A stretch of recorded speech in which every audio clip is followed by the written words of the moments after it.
Disney Dreamlight Valley is getting another update today, which means it's time to jump back into this game that you've probably put down for the last few weeks. There's a bunch of new content being added and other mechanics getting fixed. Let's break down all of the information Gameloft has given to us to figure out what secrets this update could hold. First up, the main story continues. More quests, more story lore, more everything. Apparently there's a snowstorm brewing in the Frosted Heights, which makes sense because we know that Olaf's butt is getting added to the game. This may mean more quests with Elsa, Anna, and Kristoff as well, so if you haven't unlocked the Frosted Heights, make sure you do that sooner rather than later. Along with Olaf, we get Mirabel from Encanto on our valley, along with her cute mini casita.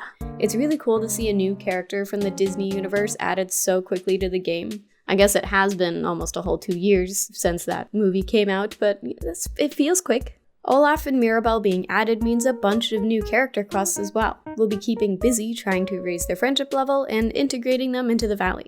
The new Star Path will celebrate Disney's 100th anniversary. The patch notes specifically say that the items in the path are inspired by real-world items that were created to celebrate the real anniversary. By the time this video is out, we'll already have access to these, so I won't speculate too much, but I'm assuming that we'll get a new pair of 100th anniversary shiny silvery ears. We've already seen Minnie and Mickey's centennial costumes, but we might also get some Oswald the Lucky Rabbit stuff, like ears or a motif.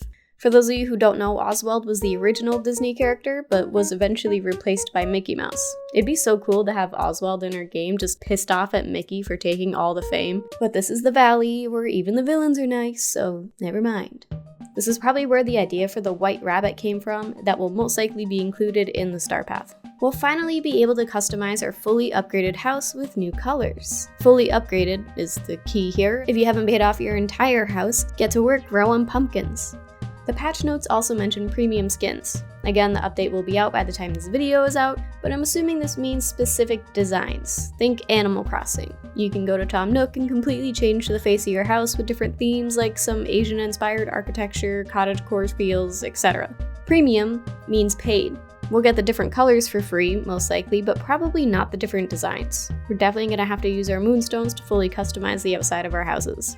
This is exciting that we're getting new stuff, but also I'm hoping some of these exterior designs go into the Star Path. I don't want everything new to be locked behind a paywall, even though the Star Path is already a paywall, but throw some stuff into Scrooge's, even if it's somewhat basic. I hope we get new customizations for in-game currency, mostly because I need a reason to play. If I can just pay to get everything, I'm gonna fall out of this game quickly. But if I can play to get stuff on top of paying for a few extra customizations, I'll be a happy camper. It looks like the premium store will also have things like clothing and furniture as well, but the notes assure that new stuff will also be coming to Scrooge's store. The premium shop will hopefully just be some fun extras rather than the only way to get new stuff. Gameloft hasn't said how often the premium shop will rotate through items, but it seems like they'll be constantly changing, so we'll always have some new stuff to potentially add to our valleys. On top of that, the developers thought it would be really nice to give us some extra free Moonstones every day. As you run around your valley, you'll happen across a daily blue chest. These used to carry 10 free Moonstones, but with the addition of the premium shop, Gameloft has increased the daily reward to 50 Moonstones, which was very kind of them. This is a huge reason to log on for the day, especially once the game becomes free and people aren't running around with thousands of Moonstones in their pocket like the rest of us. Storage has always been an issue in Disney Dreamlight Valley. The community has gotten incredibly creative with the way we've all been storing our resources. I'm not sure if it's from playing survival games and hoarding every single item that every game has to offer, but the developers apparently did not expect us to have a creative storage system that we've all adapted to.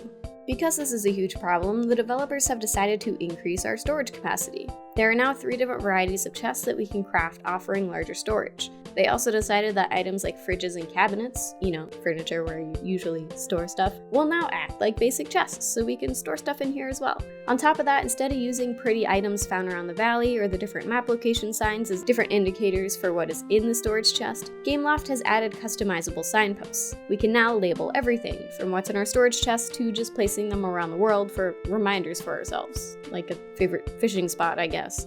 It'll be interesting to see how creative the Disney Dreamlight Valley community is when utilizing these signs. I want some inspiration, people. Come on, show me your pretty stuff. The developers are also adding a smart transfer system for our storage. I'm not too sure what this means, maybe a button that's a move all to the storage, or maybe it just moves the items from your pocket that already exist in the storage bin, kind of like how Stardew Valley works. There's also an auto sort feature being added, probably to alphabetize your items or sorting them by type like we see in Animal Crossing. As shown previously, we'll be able to customize our interior doors in our houses. The patch notes say based on the ones you've collected. I'm not too sure how we'll go about collecting these doors. Will they only be premium options? Can we find some in Scrooge's store? I guess we'll just have to wait and see. But we'll have to collect them somehow. They won't be standard doors that are just automatically available for us to use at any time. Honestly, I kind of like the default door that we have now though, but I guess it is nice to be able to fully customize our room without having a green door killing our feng shui. They also added an ability to change the wallpaper on a wall-by-wall basis, instead of forcing all 4 walls to hold the same wallpaper. Think of accent walls in Animal Crossing. It'll be interesting to see if we can change each wall for ultimate customization or just one.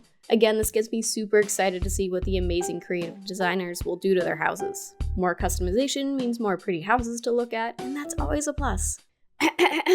Did you make every single villager specialize in farming so you could grow their level quickly and make a ton of money?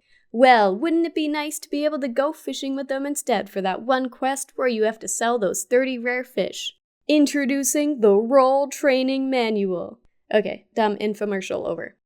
These manuals are a huge addition though. I wonder if we'll be able to change their role multiple times or if this is just a one-time only feature. What if I really love Elsa and I want her to follow me around everywhere and get all the benefits of every skill specialization? Or will we only be able to change it once? According to a tweet on the official Disney Dreamlight Valley Twitter account, these will be crafted. I'm assuming one of the ingredients will be the coveted dream shards. The fact that they're crafted makes me think that we'll be able to use them more than once on each villager, though the tweet does specify that it can only be used on villagers whose friendship level has reached level 10, so get to work on giving those really low-leveled villagers gifts. New dialogue has been added to the villagers' daily discussions, which is nice if you're actually reading them and not just quickly clicking through so you can get to whatever topic you need to talk to them about.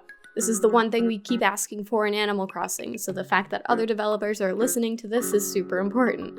Finally, we have this line item that has been redacted. Gameloft thinks they're silly, eh? There are so many words it could be that refers to this game that it's literally impossible to figure out. Or is it? I'm assuming this is alluring to the golden potato we've all collected during the Halloween event that we've been keeping in our very limited storage for months. Since this item is listed as a quest item, maybe we'll finally be able to go on that quest. I guess we'll just have to wait for the update to be out, which is literally right now, don't tell past script writing Cora, to see what it's all about.